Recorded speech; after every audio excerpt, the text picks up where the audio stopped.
Welcome to the INSZN College Football Show. I am Braxton Wilkes, joined as always with Christian Barry. We are talking all things college football for Week 13, previewing 6 great games, and talking briefly about the college football playoff rankings that came out Tuesday night, and then in-season's own AQR rankings. So I want to briefly go into that real quick, talk about that. This is kind of a graphic of the differences. Christian, what are you seeing initially, just in terms of what it seems like the committee is valuing or not even talking about, or that? And then when you look at the Adjusted-Quadrant Resume rankings that we put out, which is essentially an objective, unbiased ranking system, just ranking resumes based on quad wins that adjust each week. Kind of what that's saying about who has the best resume. So kind of your initial thoughts on this. Yeah, I mean, I think the one standout is Notre Dame gets in every year with 2 losses. That Notre Dame can lose twice and they will always get in. Because if you look at how the college football rankings structured, their standings right now, Notre Dame doesn't have really anywhere to move. The teams above them will play each other and lose, or the teams above have tougher matchups in conference championships game, which they'll lose, which just continues to push Notre Dame up. So that's like my first takeaway is Notre Dame always gets that 2-loss buy-in. The next thing I'm seeing is kind of the backloading of the Big 12. We have BYU at, 7th, and we have Utah at 10th. They have Utah and BYU at 11th and 12th, respectively.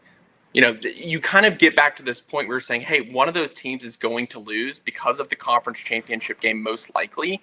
And when you have that type of scenario, you're really just saying, hey, we're only ever going to have 2, maybe 1 Big 12 team in to our top 12 this year. And especially if you're thinking of the group of 5, who's going to get in? I'm looking at Tulane, maybe James Madison. I think they'll probably give the nod to Tulane. But what they're not considering is North Texas, which I think they have a great quarterback this year. They've played some really good football. They should be in consideration for that 12th spot as well. And they're not even included in the top 25. So my takeaways here kind of, this is the same thing we see every year. We're going to, throw a couple Big Ten teams at the top, a couple SEC teams at the top, which I think should happen. But when you load that middle tier with SEC and Big Ten teams and then stick in, an ACC team, 2 ACC teams, or 2 Big 12 teams at the end, what that happens is that just kind of plays out naturally with the conference championship games, and 1 or 2 of those are going to drop out. So that's kind of what I'm seeing at the highest level. Look, I like Georgia Tech too. I mean, they had a close, win last weekend, but they've been playing some pretty good football as well this year from the ACC. So I think that, us having Georgia Tech at the 9 spot, where they have them at the 16 spot, is basically saying, hey, Georgia Tech, you're not going to make it this year unless you have, chaos at the top of the ACC with Miami losing in some conference championship game. But, you're going to get 1 ACC team in. So they're kind of just throwing them at the end so they don't mess up that kind of middle tier that they have set right now. Yeah. I mean, I think just listening on and seeing everything on X, the biggest gripes were, one, BYU, Utah.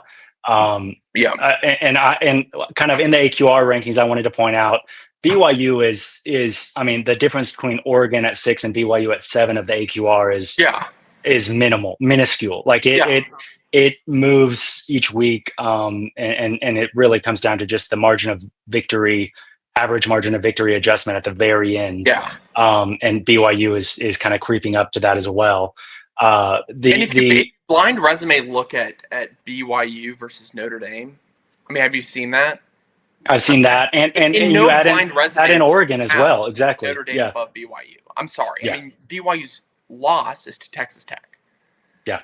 Who's, 5th in your rankings, and you're going to move them down to 11th, where Notre Dame has 2 losses above.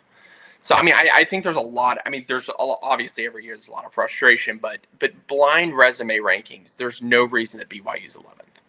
Exactly, and that's kind of why the AQR rankings really don't take into account when a team loses, because at the end of the day, it really doesn't matter. Like if you're Alabama, obviously you dropped in both the AQR and the CFP rankings this week because of your loss to Oklahoma. But you also lost to Florida State. And you can say it's the first week of the year, just like Notre Dame says, well, our 2 losses were the first 2 weeks of the year. But, it really doesn't help when then Florida State goes on to the No. acute third quadrant, almost fourth quadrant Yeah. team. So yeah, that's kind of one of the big takeaways. The other two were Miami, Notre Dame.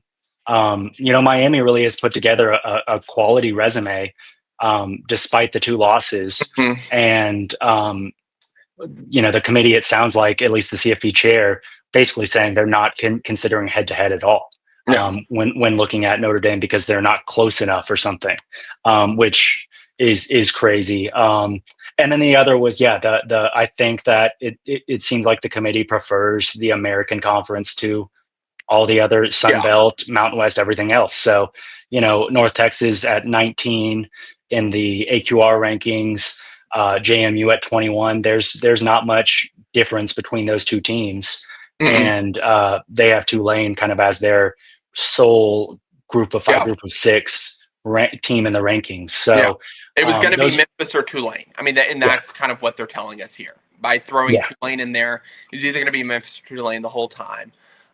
Even though JMU and North Texas have pretty good records. Yeah, I mean they're both 10-1. One loss versus Tulane's two. And I obviously for that and for kind of you were talking about the ACC, it's probably going to come down to who wins the conference championship game. Sure. But this at least shows what the CFP committee is thinking is that the team out of the American is going to be the one that gets that last at-large bid or automatic bid. So.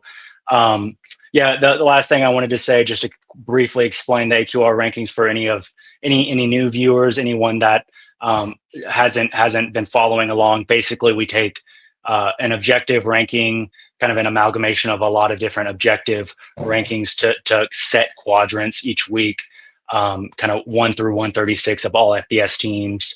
Then we rank each game that a team plays and re-rank and adjust based on each week that is played, but rank games based on quadrants, based on if it's game type, whether it's home, away, non-conference, conference, all of that. And then that all goes in. And at the very end, there's kind of an adjusted margin of victory against quadrants, average margin of victory adjustment. So trying to get a ranking system that is, completely objective, unbiased, takes out all preseason polls, subjective influences, conference biases, media narratives, all of that.